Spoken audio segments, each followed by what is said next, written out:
Il y a des jours avec, il y a des jours sans.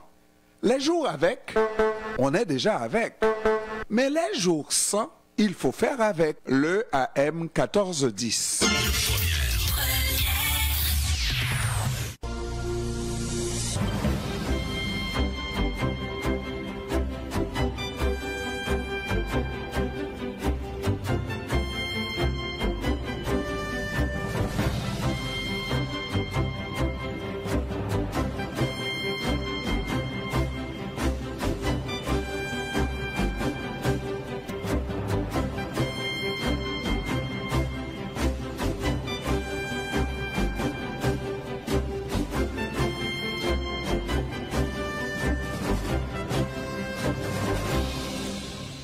Mesdames, Messieurs, exactement 17h04. J'ai le plaisir d'accueillir Evelyne Couturier.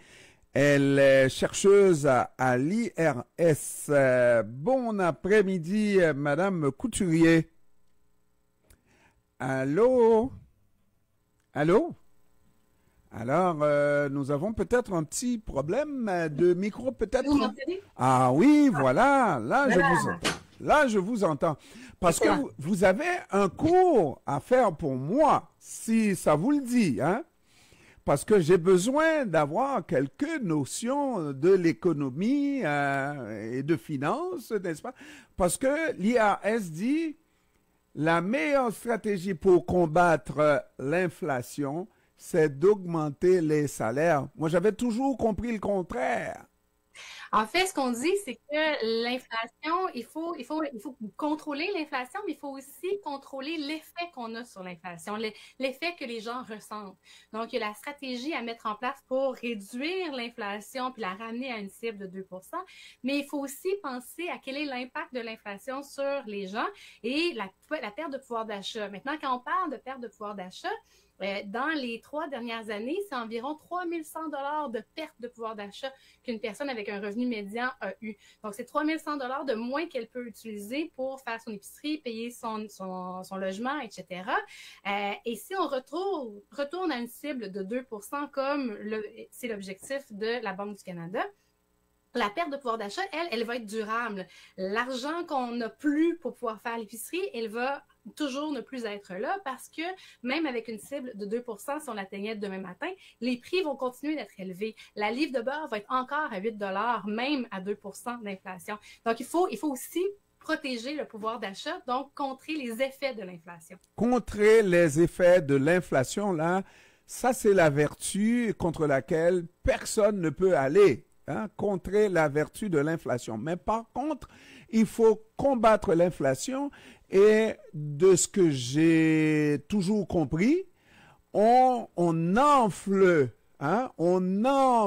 cette chose-là pour décrire l'inflation. L'inflation, c'est une enflure, je dis dans mes mots, parce que je ne suis pas économiste, c'est une enflure vraiment exagérée des prix et les prix enflent à partir du moment où il y a beaucoup de gens qui se jettent sur ces produits, sur ces services. Alors, on enfle parce qu'il y a beaucoup de demandes, plus de demandes qu'il y a d'offres. Ça, c'est la théorie un peu classique. Mais quand on regarde qu'est-ce qui s'est passé dans les dernières années, pourquoi est-ce qu'on a de l'inflation? Eh bien, on a de l'inflation parce que la guerre en Ukraine, en raison du prix du pétrole, la rupture des chaînes d'approvisionnement en raison de la pandémie, mais également les changements climatiques. Donc, on se retrouve à avoir des feux de forêt, des inondations, des sécheresses. C'est sûr que ça va avoir un impact sur l'agriculture, sur la production de nourriture, mais aussi sur des manufactures, des pays manufacturiers. Si il y a des feux de forêt, on peut pas se rendre au travail. Ça crée des bouchons en économie. Et ça, c'est ce qui explique en grande partie l'inflation dans les 2-3 dernières années. Et la théorie classique, se réfère à ce qui s'est passé dans les années 70, c'est qu'il faudrait surtout pas augmenter les salaires parce que l'inflation, ça affecte les gens, ça les empêche de répondre à leurs besoins parce qu'il y a une perte de pouvoir d'achat. Donc, on veut revenir à une cible normale. Et la théorie théorie voudrait que si on augmentait les salaires, on pousserait l'inflation encore plus loin parce qu'on augmente les salaires, ça augmente les coûts de production, donc ça augmente les prix, donc les gens demandent plus de salaires. Et là, on est dans une spirale où on pousse l'inflation plus loin. Et ça, c'est basé sur ce qui s'est passé dans les années 70. Et si on regarde ce qui s'est passé dans les dernières années, on ne voit pas cet effet-là. Et alors, j'ai tellement de choses. Vous me dites les choses et j'apprends, j'en apprends. J'aime ça. Hein?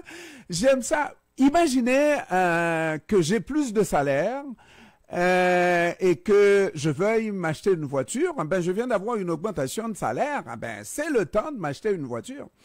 Imaginez que je n'ai pas cette augmentation de salaire. Alors, je me dis, bon, étant donné que j'arrive tout juste, c'est pas le temps de m'acheter une voiture. Et donc, ça va faire en sorte que le fabricant d'automobiles va en vendre beaucoup moins de voitures et va avoir tendance à baisser les prix. C'est classique, ça, non?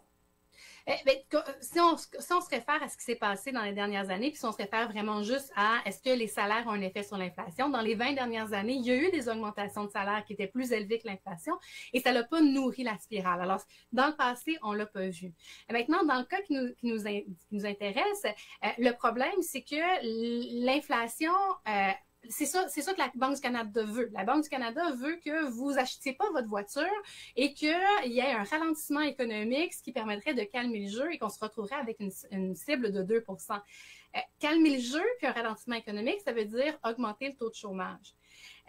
C'est aussi un des impacts importants sur la population, sur les travailleurs et les travailleuses, un impact qui est négatif, un impact qu'on voudrait éviter parce qu'on préfère avoir des gens qui travaillent, des gens qui peuvent s'épanouir dans leur travail. Maintenant, avec votre exemple de personnes qui voudraient s'acheter une voiture avec une augmentation de salaire, je peux comprendre, mais dans la situation qui nous intéresse présentement, la population, les travailleurs et les travailleuses ont perdu du pouvoir d'achat. Oui. C'est pas une nouvelle voiture neuve qu'ils veulent s'acheter, ils veulent remplacer leur voiture qui est brisée, ils veulent payer leur épicerie, ils veulent payer leur loyer. C'est ces dépenses-là que les gens n'arrivent pas à payer parce que l'inflation a grugé leur pouvoir d'achat. Donc, augmenter leur salaire, ça ne revient pas à leur donner de l'argent gratuit pour dépenser de façon farfelue. On n'est pas en train de parler de l'augmentation de salaire des députés de 30 là. On est en train de parler de l'indexation au prix de la vie. Là. Oui, absolument, absolument. Vous avez fait très bien de le mentionner. Cela dit, je peux paraître un kikineur à la rigueur parce que je veux comprendre et puis c'est quelque chose qu'on doit ramener au niveau de la population. Je me dis que le véritable contrôle qu'on devrait exercer, c'est cela de qui dépendent ces augmentations-là, les employeurs en général, parce qu'on ne parle pas de l'employeur qui est l'État seulement, il y a le privé qui donne des augmentations. Alors, quand moi je donne une augmentation de salaire comme employeur, et si je ne vais pas augmenter du même souffle le produit ou le service que je vends, eh bien, je viens d'avoir une diminution de mes revenus comment on appelle ça, de ce qui me reste, en fait, de profit. C'est le profit, n'est-ce pas? Parce que l'employeur veut toujours avoir plus de profit et c'est tellement la logique de l'économie. Un montant qui n'augmente pas diminue automatiquement. Si je gagne le même profit que l'année dernière, c'est comme si j'avais perdu de l'argent. Donc, je donne une augmentation de salaire, automatiquement, je dois augmenter les prix sur les prix de mes produits pour que je continue à garder à tout le moins la même richesse, enfin, le même profit, pas vrai? C'est vrai? C'est plus compliqué que ça. D'une part, le salaire n'est pas la seule composante. En tant qu'employeur, le salaire n'est pas la seule composante de vos dépenses. Alors, vous avez besoin d'acheter du matériel pour la production, vous avez un loyer, vous avez des dépenses connexes, légales, etc., etc. Donc, il y a plusieurs autres dépenses. Donc, la main-d'œuvre n'est pas l'entièreté des dépenses. Donc, d'une fois qu'on augmente les salaires, ça ne veut pas dire que l'ensemble des autres coûts va augmenter, d'une part. Et d'autre part, il y a des gains de productivité. On voit depuis des années et de façon naturelle, en investissant dans la main-d'œuvre, en investissant dans les infrastructures, les entreprises réussissent à faire des gains de productivité, ce qui fait qu'en augmentant le salaire, encore là, on ne parle pas d'une augmentation qui est faramineuse, on parle juste d'indexation au prix de la vie, d'indexation à l'inflation, mais en faisant ça et en ayant les gains de productivité naturels qu'on voit depuis plusieurs années, bien, on réussit à ne pas avoir un effet qui est significatif sur l'inflation quand on parle de l'augmentation qu'on a projetée dans notre étude. Et d'autre part, c'est intéressant, vous parlez de profit, puis je sais qu'on est dans une économie capitaliste et que la raison d'être des entreprises, c'est de faire du profit. Cela dit, dans les 2-3 dernières années, depuis qu'on a la pandémie, on a vu qu'il y avait une tendance à une inflation plus importante du niveau du profit comparé au salaire. Donc, les travailleurs et les travailleuses ont vu leur pouvoir d'achat se réduire, leur pouvoir d'achat stagner ou se réduire, les augmentations de salaire ne pas réussir à atteindre le niveau de l'inflation. Et au contraire, on a vu les entreprises privées garder le même taux de profit, voire l'augmenter. Alors, il y a lieu de se poser la question, si l'inflation touche tout le monde de la même manière, comment ça se fait que ça ne touche pas les profits de la même manière? Comment ça se fait que les profits augmentent? Et il y a de plus en plus d'économistes et d'analystes qui parlent d'une spirale profit-prix. C'est-à-dire, les entreprises voient que les coûts augmentent, voient qu'il y a une certaine incertitude économique, donc essayent d'aller chercher plus d'argent, plus de profit. Et comme vous le dites, une fois qu'on a plus de profit, on veut plus de profit, on veut plus de profit, les prix augmentent et il n'y a pas de transfert qui est fait au niveau des travailleurs et des travailleuses. Donc, on pense qu'il y a quelque chose à faire, peut-être avec le bureau de concurrence, peut-être avec le gouvernement de faire une veille sur les taux de profit. Pas pour dire les entreprises privées ne peuvent pas faire du profit, mais dans une période d'inflation où on voit une perte de pouvoir d'achat importante chez les travailleurs et les travailleuses, est-ce qu'on peut s'assurer d'avoir un certain équilibre de ce côté-là? Parce qu'en plus, ce profit-là, ben, il influence l'inflation. Alors, à la vérité, il me semble que je vais me résoudre à accepter votre théorie.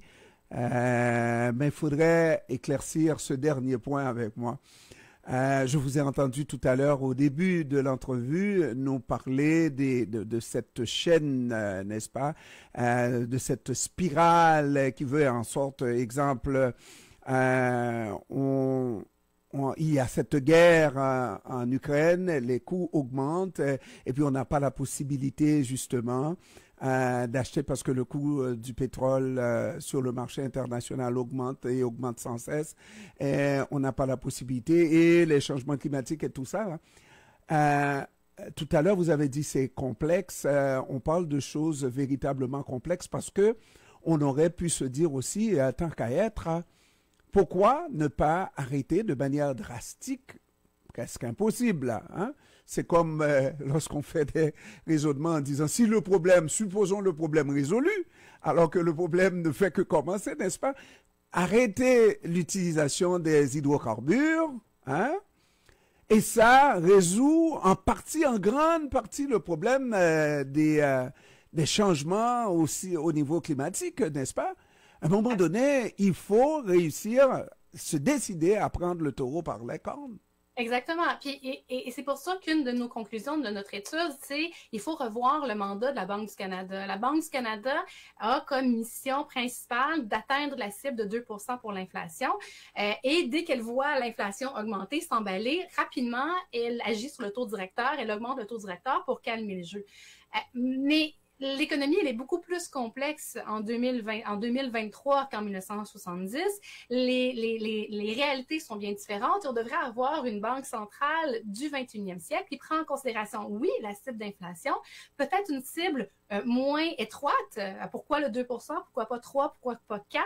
Surtout si on compense le pouvoir d'achat des gens, la cible d'inflation devient un peu moins importante, mais aussi qui s'intéresse au plein emploi et le développement d'une économie durable pour justement avoir une économie qui est plus résiliente, une économie qui peut faire la transition environnementale, qui peut participer à la sortie du pétrole. Ce ne sera pas quelque chose qui va se faire demain matin, mais ça demande de l'investissement. Il faut permettre aux entreprises de faire de l'investissement et la Banque du Canada peut participer à ce changement-là. qui modifie les paramètres de l'économie et puis la Banque du Canada serait à ce point nulle de ne pas voir ce que vous avez vu, de ne même pas essayer de faire un certain équilibre. Ben, la Banque du Canada, sa mission, la Banque du Canada peut seulement travailler avec les outils qu'on lui donne et l'outil qu'elle a, c'est le taux directeur qu'elle peut augmenter et baisser.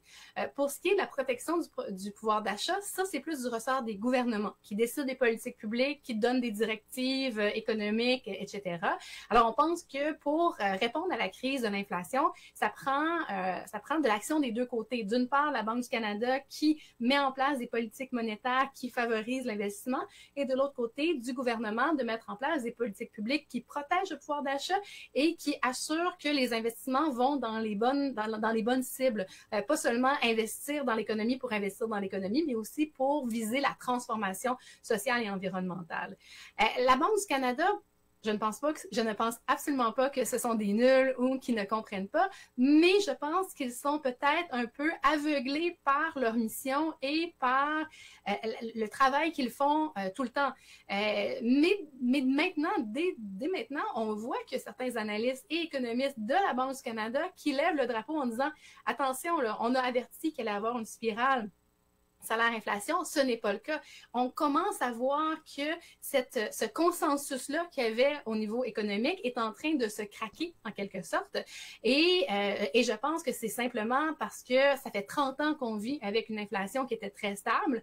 On n'avait pas besoin de se poser les questions. Il n'y avait pas de raison de changer de la lorgnette. Mais maintenant, rendu en 2023, avec la crise qu'on vient de vivre, avec les conséquences de cette crise-là et notre capacité à voir quelles sont les raisons qui expliquent l'inflation, je pense que maintenant, la Banque du Canada, elle est prête pour un changement de cap, peut-être pas un changement de cap radical, mais une ouverture aux nouvelles idées.